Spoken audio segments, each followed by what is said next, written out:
Islamic Brotherhood Television. Ini pesantren Miftahul Huda, Kiai Haji Agus Malik Rawawi. Ada? Mana Kiai? Ya, silakan Kiai. Ya ahlan wa sahlan, ya marhaba. Assalamualaikum warahmatullahi wabarakatuh. Waalaikumsalam warahmatullahi wabarakatuh.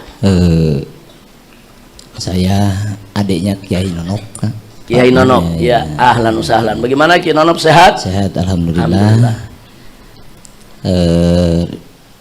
Tidak banyak yang akan saya sampaikan, cukup ingin bertemu saja. Ahlan wa sahlan, ya marhaba. Namun ketika dulu Habib di Mekah, sebelum perhelatan Pilpres dulu, iya, Habib itu mengumpamakan partai itu kepada najis dulu. Saya berangkat dari sini ke Mekah, ada partai yang Mughalado, Mukhafafah, iya, Mutawasito, kayak gitulah. Itu menjadi pegangan kami, dan sekarang mungkin sebentar lagi ada perhelatan juga. Bagaimana sikap kami gitu. Gitu Bib, cuma iya, segitu aja. Terima kasih Bib. Ya, jazakumullahu khairal jazaa. Terima kasih banyak. Salam buat Kiai Nonop. Saudara, saya punya ceramah tentang partai politik ini cukup panjang. Jadi tidak pendek dan tidak sesimpel itu. Jadi pada dasarnya,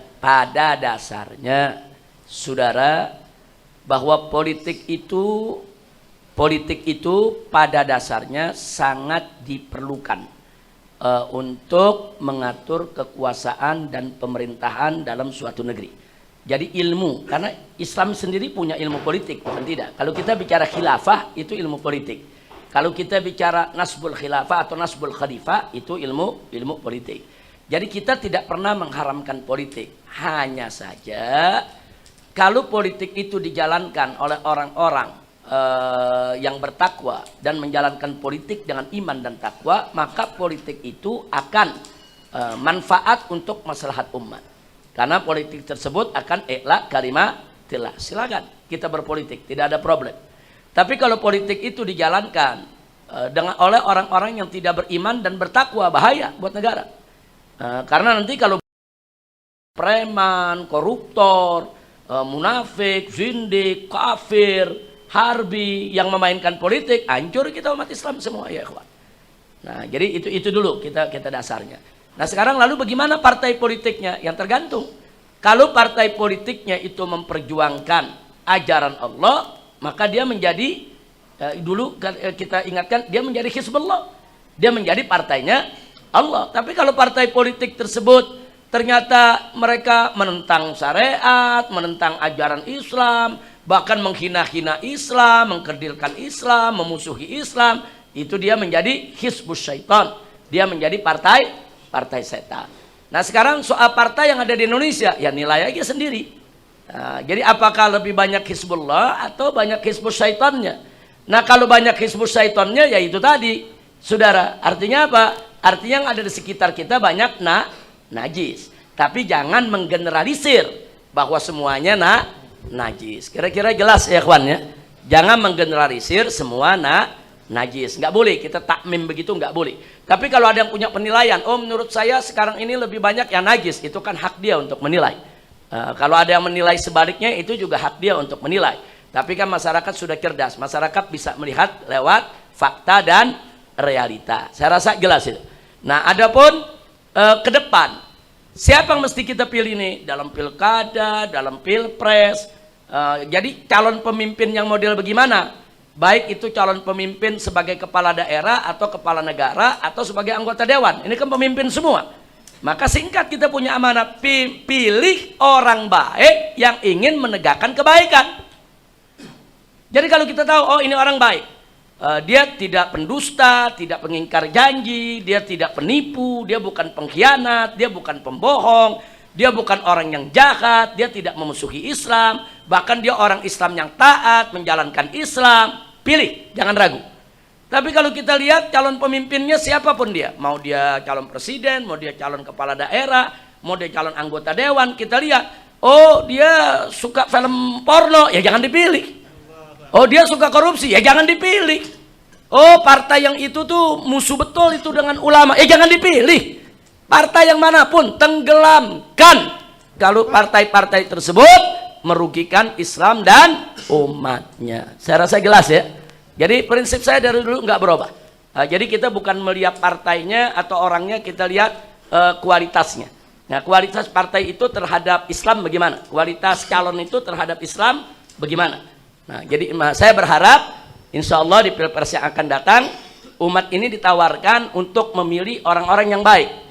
Sebab kalau kita disuruh pilih orang-orang yang baik, kita nggak mumet, kita nggak ribut ya kawan.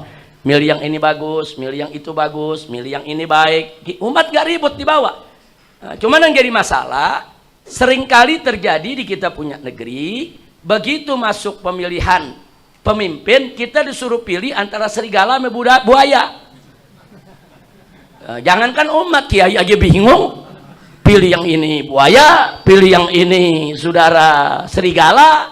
Nah kondisi itu, kenapa itu bisa terjadi? Itu tadi, karena banyak partai-partai yang tidak lagi memperjuangkan agama. Begitu memperjuangkan agama, apa disebut? Politik identitas. Sekarang ini yang dimaksud politik identitas itu politik Islam. Hati-hati ya kawan.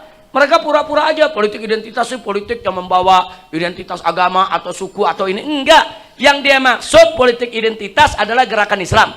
Gerakan Islam yang dianggap politik identitas semua. Kita nih dikerdilkan, kita nih dikucilkan, kita nih dijelek-jelekkan oleh mereka saudara.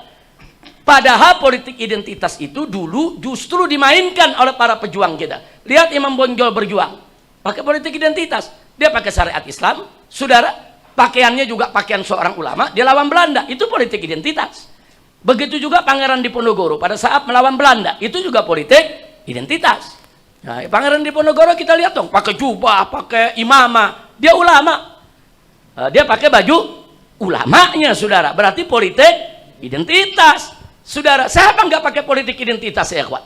Mau partai-partai yang mengaku sebagai demokrat, nasionalis, semuanya pakai identitas. Identitas demokrasi, identitas kebangsaan, itu namanya identitas ya kawan. Jangan Islam saja yang dituduh politik identitas. Kira-kira jelas ya. Nah, jadi umat Islam jangan lepaskan identitas. Identitas kita Islam. Kita berkata ya ikut ajaran Islam, kita berbuat ikut ajaran Islam, kita membuat program ikut ajaran Islam, kita berjuang juga demi Islam. Nah, jadi jangan lepaskan identitas tersebut. Mudah-mudahan kita dapat pemimpin yang baik. Amin ya rabbal alamin. Baik ya ikhwan.